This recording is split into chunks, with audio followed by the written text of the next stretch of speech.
నమస్కారం. ప్రతిధ్వని కార్యక్రమానికి స్వాగతం. ఇరాన్ నుంచి చమురు దిగుమతి కూడదని భారత్పై అమెరికా ఆంక్షలు విధించింది. భారత్ సహా 8 దేశాలకు 180 రోజుల పాటు ఇరాన్ నుంచి చమురు దిగుమతి చేసుకునేందుకు ప్రత్యేక మినహాయింపులు ఇచ్చిన అమెరికా వాటిని రద్దు చేస్తున్నట్లు ఇప్పుడు ప్రకటించింది. ఇరాన్ ఆదాయ వనరులను దెబ్బతీయాలన్న లక్ష్యంతో ఆ దేశం నుంచి చమురు కొనుగోలు ఆపివేయాలని, కాదంటే ఆంక్షలు తప్పవని అమెరికా అధ్యక్షుడు ట్రంప్ హెచ్చరించారు.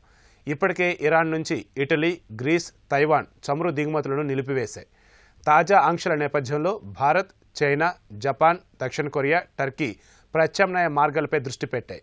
అధైర్యపడాల్సింది ఏమీ లేదని భారత ప్రభుత్వం ఎంత చెబుతున్నా చమురు భయాలు పోవటం లేదు. ఈ నేపథ్యంలో రానున్న చమురు కష్టాలను భారత్ ఎలా ఎదుర్కొంటుంది అన్న అంశంపై ప్రతిధ్వని చర్చను చేపట్టింది.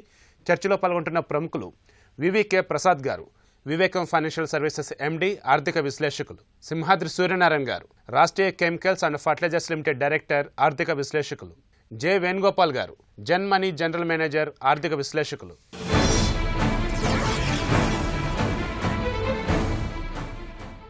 ప్రసాద్ గారు, ఇరాన్ నుంచి చమురు దిగుమతి చేసుకోవడంపై అమెరికా ఏదైతే ఆంక్షలు విధించిందో ఆంక్షలకి తలగినట్టుగా కనిపిస్తుంది భారత్. దీని ఎఫెక్ట్ ఏ రకంగా పడబోతుంది ఇప్పుడు మన మీద? ఆంక్షలకి తలగటం అనే కన్నా కూడా తెలివిగా ప్రవర్తించిందని చెప్పడం కరెక్ట్ అవుతుందండి.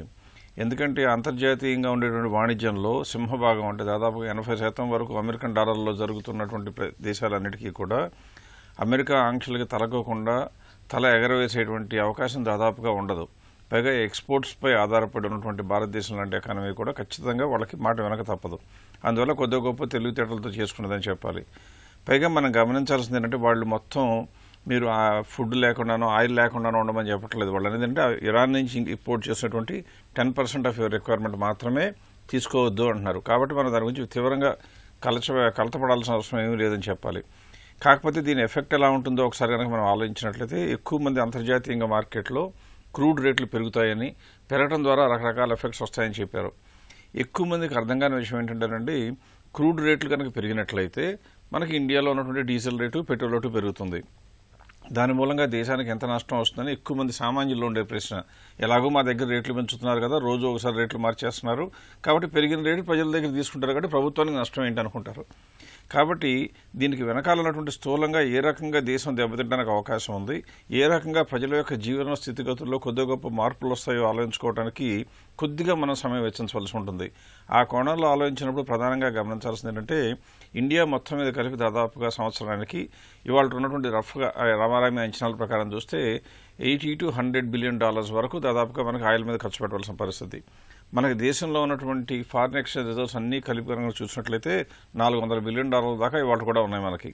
అందువలన భారతదేశానికి ఇమ్మీడియట్గా వచ్చే ప్రమాదం ఏమైనా ఉందా అంటే, ఆయిల్ అనేది ప్రతి ఒక్క మనిషి మూవ్మెంట్కి సంబంధించింది కాబట్టి, ప్రతి ఒక్క వస్తువు మూవ్ అవ్వాలంటే కావాలి కాబట్టి ఆయిల్ ఇంపోర్ట్ చేసుకోవడం ఆపే పరిస్థితి రాదు. 2 కారణాల్లో వస్తుంది. ఒకటి, మన దగ్గర కరెన్సీ లేకపోయినా, లేక ఆయిల్ లభ్యత లేకపోయినా కానీ వచ్చే అవకాశం ఉంది. ప్రస్తుతం ఇరాన్ నుంచి వచ్చేది 10% కాబట్టి ఆ ఒక్క 10% కొనుక్కోవడానికి ఇండియాకి మిగతా కంట్రీస్ అందుబాటులో ఉంటాయి కాబట్టి పెద్దగా ఇబ్బంది ఉండదు. వాళ్ళ రోజున ఇరాన్ మీద కన్నెర చేయడానికి కారణం సౌదీ అరేబియాని ప్రాఫిట్ చేసుకోవడం, కొద్దిగా గొప్ప నిలదొక్కోవడం. పైగా సౌదీ అరేబియా కాకుండా బాగా రిజర్వ్స్ ఉన్నటువంటి వెనిజువేలా పరిస్థితి కూడా దారుణంగా ఉంది. కాబట్టి మేజర్ కంట్రీ చూస్తే సౌదీ అరేబియా. ఆ సౌదీ అరేబియాలో ఉండే రిజర్వ్స్ అన్ని విడగదినలు ఉన్నాయి కాబట్టి ఇరాన్లో ఉన్నదానికి పెద్దగా కంగారు పడక్కర్లేదు అన్నటువంటి భావన. అయితే దీని యొక్క ఇంపాక్ట్ ఎలా చూడాలంటే, ఇంతకుముందు నేను చెప్తున్నట్టుగా $400 బిలియన్ మన దగ్గర ఉన్న $80 బిలియన్ మనం వాడుకుంటున్నామంటే, ఒకవేళ కనుక క్రూడ్ ఆయిల్ పెరిగితే ఎందుకు మనకు అంత కంగారు పడతామని ఎక్కువ మంది అడుగుతూ ఉంటారు నన్ను.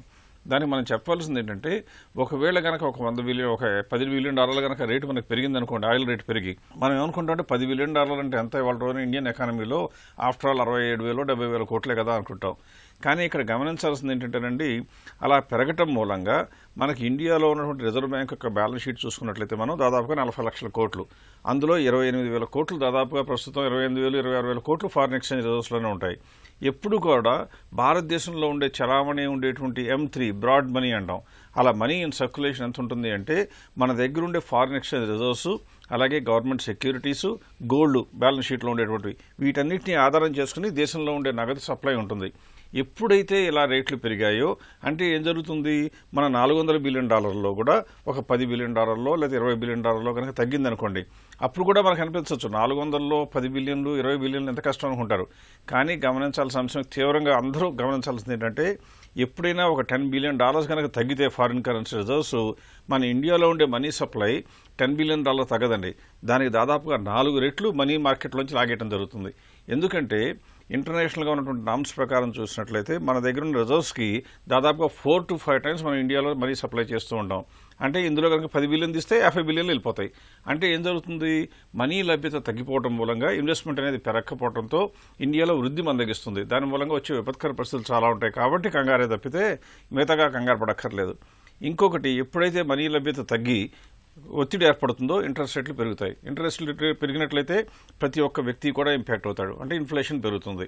ఇలా వచ్చేటువంటి కారణాలకి మెయిన్ కారణం ఏంటంటే 10 బిలియన్లు వచ్చినటువంటి రేట్లో తేడా కారణం కాదు, ఆ రేటు తేడా మూలంగా ఇండియాలో ఉండే మనీ లభ్యత తగ్గిపోవడం.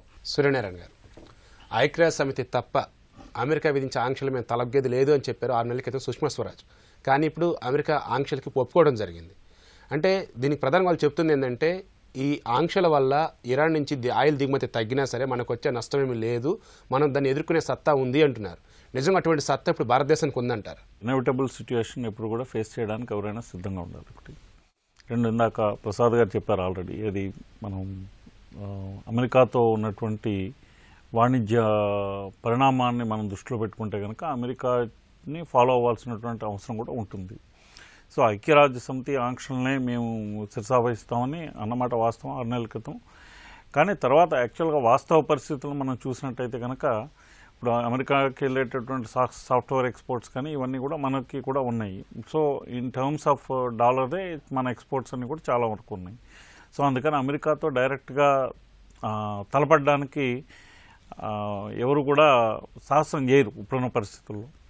అదొక కారణం. రెండోది, సంసిద్ధత అన్నది ఎట్లా ఉంది అంటే, ఇప్పుడు లైన్ ఆల్టర్నేటివ్ లైన్స్ ఏమైతే వీళ్ళు అరేంజ్ చేసుకున్నారన్నది, అంటే అక్కడ టోటల్గా అంటే 24 మిలియన్ టన్నుల దిగుమతి మనం చేసుకున్నాం అంతకుముందు ఇరాన్ నుంచి గత ఆర్థిక సంవత్సరంలో చూస్తే. అది రఫ్లీ about 10% of our India's crude oil needs, 10% ఉంటుంది. కాకపోతే ఇక్కడ వేరే ఆల్టర్నేటివ్ సోర్సెస్ సౌదీ అరేబియా నుంచి కానీ, మెక్సికో నుంచి కానీ, లేకపోతే కువైట్ నుంచి కానీ, యూఏ నుంచి కానీ మనకున్నటువంటి ఆల్టర్నేటివ్ అరేంజ్మెంట్స్ 5 మిలియన్ టన్స్ వరకు మాత్రమే ఉన్నాయి. సో ఇంకా గ్యాప్ ఇంకా దాదాపు 19 మిలియన్ టన్స్ గ్యాప్ ఉంది. సో ఆ గ్యాప్ని ఫిల్ చేసుకునేటప్పుడు ఏంటంటే మనం వేరే కంట్రీస్ నుంచి, సౌదీ అరేబియా నుంచి, అంటే ట్రంప్ చెప్పేది ఏంటంటే సౌదీ అరేబియా నుంచి మీరు తీసుకోవచ్చు, వాళ్ళు యూఏ నుంచి మీరు తీసుకోవచ్చు, ఇవన్నీ కూడా మీకు సప్లై చేస్తే మేము దాన్ని గ్యారంటీ ఇస్తామని వాళ్ళు చెప్తా ఉన్నారు. బట్ వాస్తవానికి వచ్చేటప్పటికి ఏంటంటే, బట్ ఎట్ వాట్ ప్రైస్?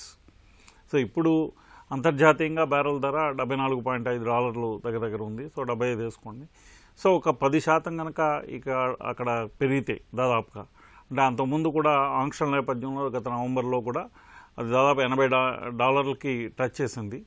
అట్లాగే $80 నుంచి ఇంకా అది కంటిన్యూ అయ్యి ఉంటే $100 దాకా వెళ్తుంది అని చెప్పేసి అప్పుడు మార్కెట్లో ఒక న్యూస్ స్ప్రెడ్ అయింది. బట్ తర్వాత ఎప్పుడైతే వాళ్ళు ఆంక్షలకు శాంక్షన్స్ వైవర్ ఇచ్చారో ఈ 8 దేశాలకి, ఈ 8 దేశాల్లో మనం కూడా ఒకళ్ళు ఉన్నాము. సో ఆ తర్వాత క్రమంగా మళ్ళీ తగ్గుకుంటూ వచ్చింది, $80 నుంచి కిందకు వచ్చింది. మే 2వ తేదీతో ఆ ఆంక్షల్ని మళ్ళీ వైవర్ తీసేస్తున్నారు కాబట్టి ఇప్పుడు మళ్ళీ పెరుగుతూ వచ్చింది. సో దీని యొక్క ఎఫెక్ట్ ఇంకా $5, $10 ఇంటర్నేషనల్ మార్కెట్లో ఉంటే అది మన కరెంట్ అకౌంట్ డెఫిసిట్ మీద ప్రభావం చూపుతుంది. ఆ ప్రభావం చూపిన దాని మీద ఇందాక ప్రసాద్ గారు చెప్పినట్టు సో మనీ లభ్యత మళ్ళీ తగ్గుతుంది. అదొకటే కాకుండా ఇంకేంటంటే మన బ్యాలెన్స్ ఆఫ్ ట్రేడ్ ఎఫెక్ట్ అవుతుంది, so balance of payments effect అవుతుంది. ఇవన్నిటి మూలంగా మనీ సప్లై తగ్గుతుంది. అది కాకుండా ఇండియాలో మాస్ ట్రాన్స్పోర్ట్ అంతా కూడా ఆయిల్ బేస్డ్ ట్రాన్స్పోర్ట్ మనం ఇంకా దాన్నే ఫాలో అవుతున్నాం ఎక్కువగా. సో దాంతో ప్రైవేట్ పబ్లిక్ ట్రాన్స్పోర్ట్స్ అన్ని కూడా దాని మీద, సో వస్తు రవాణా ఖర్చులు పెరుగుతాయి. ఖర్చులు పెరిగిన దాని వలన మళ్ళీ దాని యొక్క ఉత్పత్తి వ్యయం పెరుగుతుంది. అంటే రేపు మే 23 తర్వాత ఫలితాలు వెలువడగానే వచ్చే ఏ ప్రభుత్వం అయితే ఉందో దానికి పెను సవాలు కాబోతుంది అంటారా ఈ సంక్షోభం? అది చూడాలంటే ఇంకా మనం ఇప్పుడప్పుడే దాన్ని పూర్తిగా చెప్పలేము. సో మే 23 తర్వాత ప్రభుత్వానికి ఇది ఎవరైనా రావచ్చు. మే 2వ తారీఖు నుంచి వాళ్ళు కనుక ఆంక్షన్స్ దీనికి వాళ్ళు ట్రంప్ ఇచ్చినటువంటి శాంక్షన్స్ స్టిక్ అయి ఉంటే డెఫినెట్గా దాని పరిణామాలు అయితే ఉంటాయి. అవి ఏ విధంగా ఉంటాయి, దాన్ని మనం ఏ విధంగా కౌంటర్ చేస్తాము అన్నది చూసుకోవాలి. ఒకటైతే వాస్తవం ఏంటంటే దానికి ఫర్దర్గా ఇన్ఫ్లేషన్ ఉండేటటువంటి అవకాశం అయితే ఉంటుంది. సో ప్రజల కొనుగోలు శక్తి మీద అది ప్రభావం చూపుతుంది. తద్వారా మళ్ళీ జీడిపి మీద, అంటే in terms of value same ఉండొచ్చు, but in terms of quantity wise GDP మీద కూడా దాని ప్రభావం ఉండేటటువంటి అవకాశం ఉంటుంది. సో ఇట్లన్నిటి దృష్ట్యా ఆర్థికంగా అది భారతదేశానికి ఒక సవాలుగా ఉండొచ్చు. వేణుగోపాల్ గారు, ఇరాక్, సౌదీ అరేబియా తర్వాత భారతదేశం ఎక్కువగా ఆయిల్ని దిగుమతి చేసుకుంటుంది ఇరాన్ నుంచే. ఇప్పుడు ఇరాన్ మీద ఆంక్షలు విధించిన నేపథ్యంలో ఏ రకంగా ఈ సమస్య పరిష్కారం దొరికే అవకాశం ఉంది? అదేవిధంగా ధరలపై కావచ్చు, లేదంటే స్టాక్ మార్కెట్పై కావచ్చు, ఎటువంటి తీవ్ర ప్రభావం పడవచ్చు అంటారు? 70 నుంచి 80% మనం ఇంపోర్ట్ చేసుకుంటున్నాం ఎవ్రీ ఇయర్ క్రూడ్ ఆయిల్ని ఫ్రమ్ వేరియస్ డిఫరెంట్ కంట్రీస్ నుంచి. బట్ దీంట్లో ఇరాన్ నుంచి, ఇరాన్ మీద న్యూక్లియర్ కావచ్చు, లేకపోతే ఇంకొక రిలేటెడ్ ఇష్యూస్లో అమెరికా విధించిన ఆంక్షల్ని రేపు మే 2వ తారీఖుతో అయిపోతుందన్న ఆ నేపథ్యంలో ఏంటంటే కొంత ప్రైస్ షార్ట్ అయిపోవటం. Already $100 last couple of years back బాగా స్ట్రగుల్ అయ్యి సెటిల్ అయిన క్రూడ్ ఆయిల్ అక్కడి నుంచి గ్లోబల్ గ్రోత్ స్లో డౌన్ అవుతుందని చెప్పేసి $27 దాకా జనవరి 2016లో పడిపోవటం, అక్కడి నుంచి తిరిగి రికవర్ అయ్యి ఇప్పుడు $75 దగ్గర రావడం జరిగింది.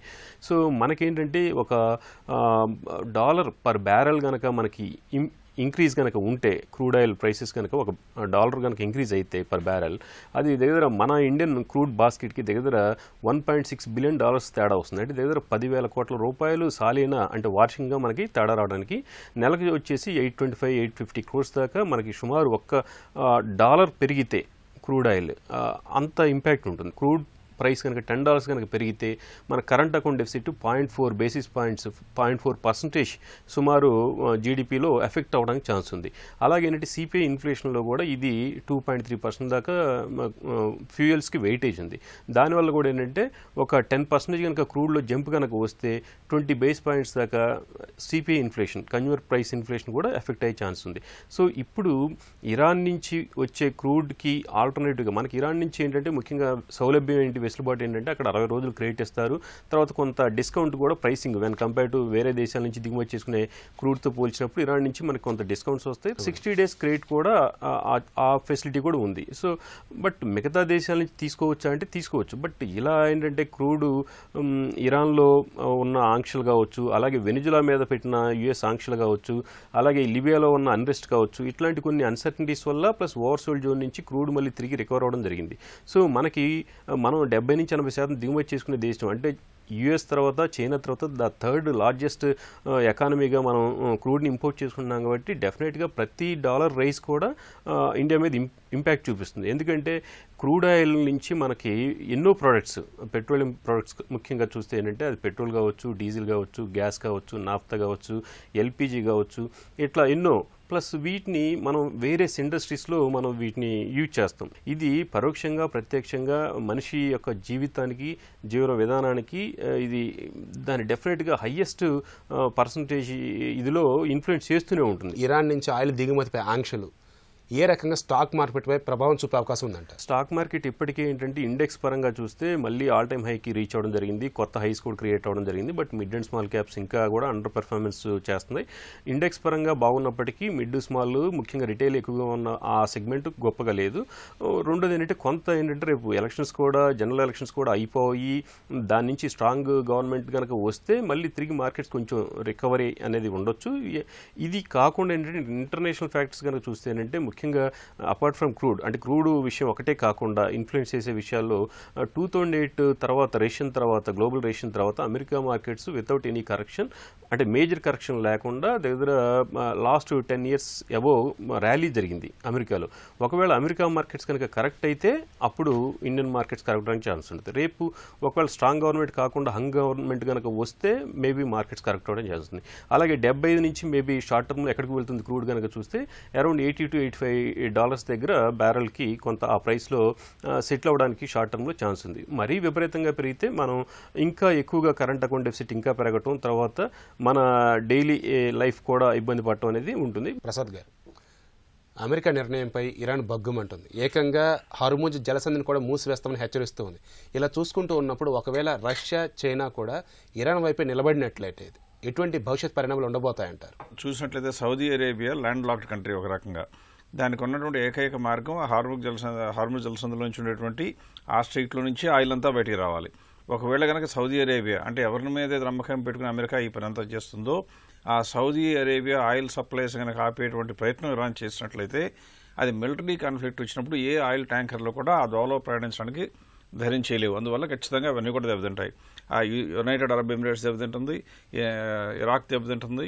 ఇరాన్ కనుక ఆపినట్లేదు ఇరాక్ను సౌదీ అరేబియా రెండూ పోతే వెనుజులా ఆల్రెడీ దెబ్బతిని ఉన్నప్పుడు ఇక మనకున్న ఏకైక మార్గం నైజీరియా నుంచో లేకపోతే అటు నుంచి మెక్సికో నుంచో అక్కడి నుంచో తెచ్చుకోవాలి. అంటే దీని ఆఫ్టర్ ఎఫెక్ట్స్ ఎలా ఉంటాయో చూసినట్లయితే ఒక రకంగా ఇది అమెరికా కావాలని కోరుకుంటున్నట్లుగా కూడా మనం భావించవచ్చు. కారణం ఏంటంటే గత చరిత్రలో అంటే గత 3 సంవత్సరాల చరిత్రనే కానీ మనం చూసినట్లయితే ఆయిల్ ప్రైస్ ఒక టైంలో విపరీతంగా పడిపోయి $30 కూడా చేరుకుంది. దానికి కారణం ఏంటి అని చూస్తే ఈ మిడిల్ ఈస్ట్లో ఉన్నటువంటి ఓపెక్ కంట్రీస్ అన్ని కూడా కలిపి ఒక కూటమిగా ఏర్పడి ఏం చేశాయంటే వీళ్ళందరికీ ఆయిల్పై ఆధారపడిన ఎకానమీస్ కంటిన్యూస్గా బాగుండాలి అంటే వాళ్ళు చేయవలసింది ఏంటంటే మిగతా ఏ కంట్రీ కూడా ప్రొడక్షన్ పెంచుకునే అవకాశం రాకుండా చేయాలి. అప్పుడు ముందు రేట్లు పెరుగుతా వెళ్ళినప్పుడు ఏం చేశారంటే వీళ్ళ యొక్క మోనోపొలీని తగ్గించడానికి వీలుగా అమెరికా కానివ్వండి, కొన్ని కంట్రీస్ ఆస్ట్రేలియా కానివ్వండి, ఇవన్నీ కూడా ఏం చేశారంటే షేల్ గ్యాస్ ప్రొడక్షన్ కోసం మొదలుపెట్టారు. అలా షేల్ గ్యాస్ ప్రొడక్షన్ కోసం మొదలుపెట్టినప్పుడు ప్రాథమిక అంచనాల ప్రకారం చూసినట్లయితే $1 ఒక బ్యారెల్ కనుక ప్రొడ్యూస్ చేయాలి అంటే దాదాపుగా $70 వరకు ఖర్చు అయ్యేటట్టుగా పరిస్థితి కనపడింది. అయినా కూడా అమెరికా వెనకాడకుండా $140 క్రూడ్ చేరింది కదా అనే ఉద్దేశంతో అమెరికాలో ఎన్నో కంట్రీలు ఆ షేల్ ఆయిల్ ప్రొడక్షన్ కోసం మొదలుపెట్టాయి. వాటన్నిటినీ కూడా బిగిన ఒకే ఒక్క దెబ్బతో చంపేయడానికి వీలుగా ఆయిల్ రేట్ని $140 నుంచి $30 కూడా పడగొట్టడం జరిగింది. దానితో అమెరికాలో ఉన్న అనేకమైనటువంటి రిగ్గింగ్ కంపెనీస్ అన్నీ కూడా మూతపడిపోయినాయి. ఇప్పుడు ఏం జరిగిందంటే $70 వచ్చేటప్పటికి మళ్ళీ ఎకానమీస్ ఆఫ్ స్కేల్ కనపడుతుంది. ఇప్పుడు కనుక ఇరాన్ దగ్గర కనుక మిలిటరీ కాన్ఫ్లిక్ట్ వస్తే సౌదీ అరేబియా ఎకానమీ దెబ్బతింటం ఖాయం, అలాగే యునైటెడ్ అరబ్ ఎమిరేట్స్ దెబ్బతింటం కూడా ఖాయం, ఇరాన్ ఇంకా దెబ్బతింటం ఖాయం. వీళ్ళందరూ దెబ్బతిన్నప్పుడు ఎవరికి లాభం ఆలోచిస్తే ఇంటర్నేషనల్గా ఆయిల్ రేట్లు విపరీతంగా పెరిగితే ఈ లోపల వెనుజులా మీద కనుక కొద్దిగా గొప్ప అమెరికాకి ప్రభుత్వానికి కంట్రోల్ వస్తే ఆయిల్ని తీయచ్చు. ఒకవేళ లేకపోయినా నిన్నటి వరకు లాభదాయకంగా లేనటువంటి షేల్ గ్యాస్ యొక్క ప్రొడక్షన్ చాలా ఎకనామికల్ అయిపోతుంది అమెరికాకి. అప్పుడు అమెరికా నుంచే ప్రపంచాలన్నీ కూడా కొనుక్కోవాల్సిన అవసరం ఉంటుంది. ఫర్ ఎగ్జాంపుల్ రష్యా అన్నారనుకోండి, రష్యాకి ఆల్రెడీ వాళ్ళ దగ్గర రిజర్వ్స్ ఉన్నాయి. వాళ్లే ఎక్స్పోర్టర్లు కానీ ఇంపోర్టర్లు కాదు. పైగా వాళ్ళు హార్ముజ్ జలసంధి ఒకవేళ కనుక మిలిటరీ కాన్ఫ్లిక్ట్ వచ్చినా కూడా యూరోప్ మొత్తానికి కూడా రష్యా నుంచి సప్లై చేయడానికి అవకాశం ఉంటుంది. అందువల్ల అంత విపత్కర పరిస్థితి మిలిటరీ కాన్ఫ్లిక్ట్ వస్తుందా అనేది ఒక సందేహం. అయితే చైనా, రష్యా పొరపాటునైనా సరే ఇరాన్కి సపోర్ట్గా నిలబడగలవా అంటే నాకు చాలా సందేహం. దానికి కారణం ఏంటంటే చైనా కూడా మనకన్నా కూడా ఎక్కువ ఎక్స్పోర్ట్ డ్రివెన్ ఎకానమీ. వాళ్ళ ఎక్స్పోర్ట్స్లో అన్నింటిలో కూడా దాదాపుగా 65-70% డాలర్ డినామినేటెడ్. అమెరికా ఏం చేస్తుందంటే మీరు కనుక మా అపోనెంట్తో, మా ఎనిమితో కనుక వ్యాపారం చేస్తే మీ యొక్క ట్రాన్సాక్షన్ ప్లాట్ఫామ్ మొత్తం కూడా సీజ్ చేస్తూనే ఉంటుంది. అంటే చైనాకి ఓవర్ నైట్ ఏమైపోతుంది, గొంతులో డబ్బులు ఉంటాయి కానీ తినడానికి నోరుండదులాగా అయిపోతుంది పరిస్థితి. అందువల్ల చైనా ఎట్టి పరిస్థితుల్లో కూడా అమెరికాకి ఎదురెళ్లేటువంటి అవకాశం దాదాపుగా లేదు అని చెప్పొచ్చు. అది లేదు కాబట్టి మనం ఇక్కడ గమనించాల్సింది ఇండియాకు వచ్చేటువంటి ఇంపాక్ట్ గురించి మాట్లాడినట్లయితే ఇందాక నేను చెప్పినట్లుగా ఆయిల్ రేటు పెరిగితే బ్యాలెన్స్ ఆఫ్ పేమెంట్స్ ఉన్న డాలర్లు బయటికి వెళ్ళిపోయినట్టు ఒక ప్రాబ్లం అయితే కరెంట్ అకౌంట్ డెఫిసిటే కాకుండా దాని మూలంగా మనీ లభ్యత తగ్గటం ఒకటి. దానికి ఏంటంటే మూలిగే నక్క మీద తాటిపండు అని చెప్తూ ఉంటాం. ఆ సామెత చక్కగా ఇండియాలో ఏమైందంటే గడిచిన 5 సంవత్సరాల్లో కనుక మనం చూసినట్లయితే ఆల్రెడీ ఫ్రెష్ ఇన్వెస్ట్మెంట్ ప్రపోజల్స్ లెక్కేస్తూ ఉంటారు. Centre for monitoring Indian economy study చేస్తూ ఉంటుంది. అది ప్రస్తుతం అంటే 2018-19 వచ్చేటప్పటికి గడిచిన 5 సంవత్సరాలతో పోలిస్తే చాలా కష్టంగా ఉన్నాయి. అంతకుముందు దాదాపుగా 25 లక్షల కోట్లు న్యూ ఇన్వెస్ట్మెంట్ ప్రపోజల్స్ వస్తుంటే ఇప్పుడు కేవలం 9.5 lakhsకి వచ్చాయి. అంటే కారణం ఏంటి? ఇండియాలో డబ్బు లభ్యత బాగా తక్కువగా ఉన్నది, అందువల్ల కొత్తగా ఇన్వెస్ట్మెంట్ రావటం లేదు. అందులో కూడా ఉన్నటువంటి ఫ్రెష్ ఇన్వెస్ట్మెంట్ ప్రపోజల్స్లో అప్పట్లో 67% వరకు ప్రైవేట్ సెక్టర్ ఉంటే కేవలం 33% గవర్నమెంట్ ఉండేది. ఇప్పుడు 67% నుంచి ప్రైవేట్ వాళ్ళు పెట్టేది 42% పడిపోయింది. అంటే అర్థం ఏంటంటే కొద్దో గొప్ప ఇండియాలో ఉన్న ప్రమోటర్లు విముఖంగా ఉన్నారు ఇన్వెస్ట్మెంట్ చేయడానికి. కాబట్టి ఇవన్నీ కారణంలో మనీ లభ్యత తప్పడం అనేది చాలా తీవ్రమైన పరిణామాలు ఇచ్చే అవకాశం ఉంది. అందువల్ల ఎట్టి పరిస్థితుల్లో కూడా అమెరికాకి ఎదురెళ్ళలేరు. సూర్యనారాయణ గారు, ఇరాన్ నుంచి చమురు దిగుమతులు కనుక నిలిచిపోతే అక్కడి చాబహార్ రేవు మీద మన భారత్ పెట్టినటువంటి 1600 కోట్ల పెట్టుబడి నష్టపోయే అవకాశం ఉందని చాలామంది అంటున్నారు. అదేవిధంగా ఇతర వాణిజ్య మార్గాలు కూడా మూసిపోయే అవకాశం ఉందని అంటున్నారు. ఇలా చూసుకుంటూ ఉన్నప్పుడు ఏ విధంగా ఇక్కడ భారత్ నష్టపోయే అవకాశం ఉంది? చబహార్ రేవు మీద పెట్టింది ఒక తాత్కాలిక, ఒక స్వల్పకాలికమైనటువంటి ఇన్వెస్ట్మెంట్ అయితే కాదు. సో ఏదైనా ఆంక్షలున్నా ఏమున్నా కానీ అవి కొంతకాలం పాటు ఉంటాయి. స్వల్పకాలం అవ్వచ్చు, మధ్యకాలం అవ్వచ్చు, కానీ దీర్ఘకాలంలో అదేమీ వేస్ట్ఫుల్ ఇన్వెస్ట్మెంట్ అయితే కాదన్నమాట. ఇతర వాణిజ్య ఒప్పందాలు అవుతున్నాయో మనం బాస్మతి రైస్ వాళ్ళకి ఎక్స్పోర్ట్ చేస్తున్నాము, అట్లాగే టీ ఎక్స్పోర్ట్ చేస్తున్నాము, అట్లాగే వివిధ రకాల మెటల్స్ కూడా ఎక్స్పోర్ట్ చేస్తాం. వీటి మీద ప్రభావం ఉండొచ్చు. వీటి మీద ప్రభావం ఉండి దాన్ని మళ్ళీ కరస్పాండింగ్ ఎఫెక్ట్ మళ్ళీ మనకి బ్యాలెన్స్ ఆఫ్ ట్రేడ్ మీద, బ్యాలెన్స్ ఆఫ్ పేమెంట్స్ మీద ఉండేటువంటి అవకాశం ఉంటుంది. అది ఎప్పుడైతే ఉందో ఈ క్రూడ్ని కనుక హైయెస్ట్ రేట్లో కొనడం జరిగితే, అంటే ఇప్పుడు హార్మూజ్ జలసంధిని కనుక వాళ్ళు ఆపేసి నిజంగానే ఎక్స్ట్రీమ్ సిచ్యుయేషన్స్ కన్నా వెళ్తే కనుక ఆ కండిషన్స్లో అప్పుడు క్రూడ్ ఆయిల్ డెఫినెట్గా అది 100 పైన కూడా వెళ్ళే అవకాశం ఉంటుంది. అప్పుడు కనుక ఏ విధంగా అంటే మన ఫారెక్స్ రూపీ యొక్క ఎక్స్చేంజ్ వాల్యూ మీద దాని ప్రభావం ఉంటుంది, తద్వారా దానికి సంబంధించినటువంటి ఇతర పరిణామాలు ఉంటాయి. సో అందుకని ఓవరాల్గా చూసినట్టయితే కనుక డెఫినెట్గా అది క్రూడ్ ఆయిల్ ఇంటర్నేషనల్ ప్రైస్ని బట్టి మనం ఎకానమీ అన్నది దాని ఎఫెక్ట్ అనేది నెగిటివ్ ఎఫెక్ట్స్ ఉండేటువంటి అవకాశం ఉంటుంది. సో ఇన్ఫ్లేషన్, ఇండియాలో ఇన్ఫ్లేషన్ పెరగడానికి అదొక పరిణామం కింద ఉండొచ్చు. గోపాల్ గారు, అమెరికా మాట వినాల్సినటువంటి దుస్థితిలో భారత్ అసలు ఎందుకుంది అని ప్రతి భారతీయుడి మధ్యలో కూడా తెలుస్తూనే ఉంది ఈ ప్రశ్న ఎప్పుడు కూడా. ఒకవేళ అమెరికాను కాదని భారత్ సొంతంగా వ్యవహరించే శక్తి ఉందా లేదా? అలాంటప్పుడు ఏ రకంగా ప్రస్తుత పరిస్థితులను భారత్ అధిగమించే అవకాశం ఉందంటారు? ఎప్పుడైతే గ్లోబలైజేషన్కి డోర్స్ తీసాం 1990 అరౌండ్ ఆ ప్రాంతంలో, మనం ఇక్కడ ఉన్న ఎక్సెస్ని మనం ఎక్స్పోర్ట్ చేస్తున్నాము, తక్కువగా ఉన్న వాటిని ఇంపోర్ట్ చేసుకుంటున్నాము. ఇది ఒక్క అమెరికాతోనే కాకుండా అన్ని కంట్రీస్తో కూడా మనకి వాళ్ళ ట్రేడ్ రిలేషన్స్ ఉన్నాయి. ముఖ్యంగా ఏంటంటే అమెరికా 23-24% ఆఫ్ వరల్డ్ జీడిపి, తర్వాత చైనా చూస్తే అరౌండ్ 13-14% ఆఫ్ వరల్డ్ జీడిపి, మనం అరౌండ్ 3%. సో ఆ రెండు దేశాలతో టైఅప్ ట్రేడ్ రిలేషన్స్ కంటిన్యూ చేయాలా లేదనేది డెఫినెట్గా ఏ దేశమైనా ముందుకెళ్లాలంటే వాళ్ళు ఇచ్చిపుచ్చుకోవడం అనేది తప్పనిసరి. సో వాళ్ళిద్దరు దగ్గర 38% ఆఫ్ గ్లోబల్ గ్రోత్ని కంట్రిబ్యూట్ చేస్తున్నప్పుడు వాళ్ళతో రిలేషన్స్ పెట్టుకోవాల్సిన పరిస్థితి ఉంటుంది. దాంట్లో ముఖ్యంగా ఏంటంటే మనకి దగ్గర $100 బిలియన్ అరౌండ్ మనకి ఐటీఎస్ ఎక్స్పోర్ట్స్ మనం చేస్తున్నాము, తర్వాత ఫార్మా చేస్తున్నాం. ఇట్లా ఏంటంటే ఎక్కువగా మనం ఎక్స్పోర్ట్ మనం ఇప్పుడు ఏదైతే ల్యాగింగ్ థింగ్ ఏదైతే ఉందో మనం ముఖ్యంగా గ్రోత్ ఇంజన్స్లో, ఆ ఎక్స్పోర్ట్స్లో ముఖ్యంగా ఎక్కువగా చేసేది మనం యుఎస్. అక్కడ కొంచెం ఇట్లాంటి ట్విస్టులు ఎక్కువ అవుతున్నాయి అని చెప్పేసి, కాంపిటీషన్ ఎక్కువ అవుతుందని, ప్రైసింగ్ పవర్ కష్టంగా ఉందని చెప్పేసి మనం కొంత యూరప్కి మారడం జరిగింది, తర్వాత ఏషియన్ కంట్రీస్కి మారడం జరిగింది.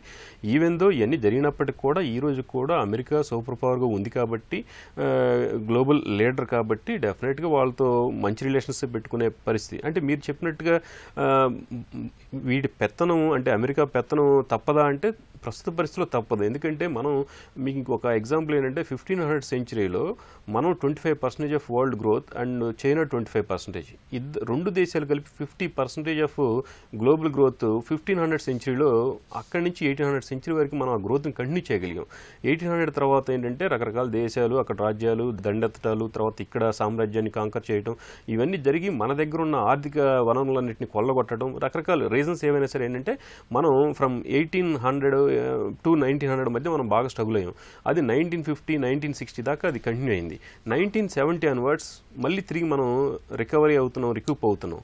ఇది మేబీ ఇప్పుడు మన మీన్ ఏజ్ వచ్చేసి 30 ఇయర్స్ అనుకుంటే యుఎస్ 37-38 ఉంది, China 37, most of the European countries 42 to 45, Japan and Germany 47. So youngsters ఉన్న ఈ దేశంలో ఏంటంటే నెక్స్ట్ 30 ఇయర్స్ అట్లీస్ట్ మనం వర్క్ చేస్తాం. మనకున్న డొమెస్టిక్ సేవింగ్ రేట్ కావచ్చు, కన్జంప్షన్ స్టోరీ కావచ్చు, ఇట్లాంటి ఎన్నో స్ట్రక్చరల్ స్టోరీస్ అన్నీ కూడా బాగున్నాయి. ఒక్క క్రూడ్ ఏంటంటే మనకి క్రూడ్ కూడా ఆల్టర్నేట్గా కనుక చూసుకుంటున్నాం, ఈ మధ్య చూస్తున్నాం. బై 2030కి India no diesel cars, no petrol cars, EVs వచ్చేస్తాయని చెప్పేసి ఇండియా, నెదర్లాండ్స్ అండ్ స్లోవేనియా, ఈ 3 దేశాలు బై 2040కి ఫ్రాన్స్ అండ్ యూకే వాళ్ళు తీర్మానించుకున్నారు, 5 దేశాలు. ఈ కాకుండా డెన్మార్క్ చూస్తే బై 2022కి 69% రెన్యూబుల్ ఎనర్జీ నుంచి సోర్స్, వాళ్ళకి ఎనర్జీ సోర్స్ 69%. దాని తర్వాత ఐర్లాండ్ చూస్తే 1/3 of source from renewable energy. అలాగే యూకే కావచ్చు, జర్మనీ కావచ్చు, ఇట్లాంటి కొన్ని యూరోప్ కంట్రీస్లో 25% ఆల్రెడీ రీచ్ అవ్వడం చూసాం. అలాగే మీరు చెప్పినట్టుగా ఇప్పుడు ఎవరు కూడా ఇక్కడ డిక్టేటర్షిప్ వాళ్ళు ఏంటంటే అమెరికా కంటిన్యూ చేస్తుంది. వాళ్ళు అంటే ఒకప్పుడు ఏంటంటే డైరెక్ట్గా వచ్చేసి చేసేవాళ్ళు యూకే ఆధ్వర్యంలో, ఇప్పుడు అమెరికా చేస్తుంది, రూల్ చేస్తుంది వాళ్ళని. దాన్ని ఇంకా మన ప్రస్తుతానికి అయితే కాదనే పరిస్థితి లేదు. బట్ మనం ఏమంటారంటే సెల్ఫ్ సఫిషియెంట్గా మనం ఎప్పుడైతే మనం ఇక్కడ వేరియస్ ప్రొడక్ట్స్ అండ్ సర్వీసెస్ మనం అంటే మనకున్న growth from agri, growth from industry, growth from service sector ఎప్పుడైతే పర్ఫెక్ట్గా మనం మేనేజ్ చేస్తూ మన యంగ్స్టర్స్ మనం కాపాడుకుంటామో, అంటే స్వయం ప్రతిపత్తి అనేది మనం ఎప్పుడైతే సాధిస్తామో డెఫినెట్గా వేరే దేశాల పెత్తనం అనేది ఆటోమేటిక్గా తగ్గుతుంది. ఏ దేశంతో ఎలాంటి వాణిజ్య ఒప్పందాలు కుదుర్చుకోవాలో నిర్ణయించుకునే సార్వభౌమాధికారం భారత్కు ఉంది. ప్రస్తుత పరిస్థితుల్లో ఇరాన్ నుంచి చౌకగా దొరికే చమురు దిగుమతిని భారత్ ఆపేస్తే ఎదురయ్యే సమస్యలు, పెరిగే ధరలకు అడ్డుకట్ట వేయటం అంత సులభం కాదన్నది నిపుణుల వాదన. ఇదే నేటి ప్రతిధ్వని. నమస్కారం.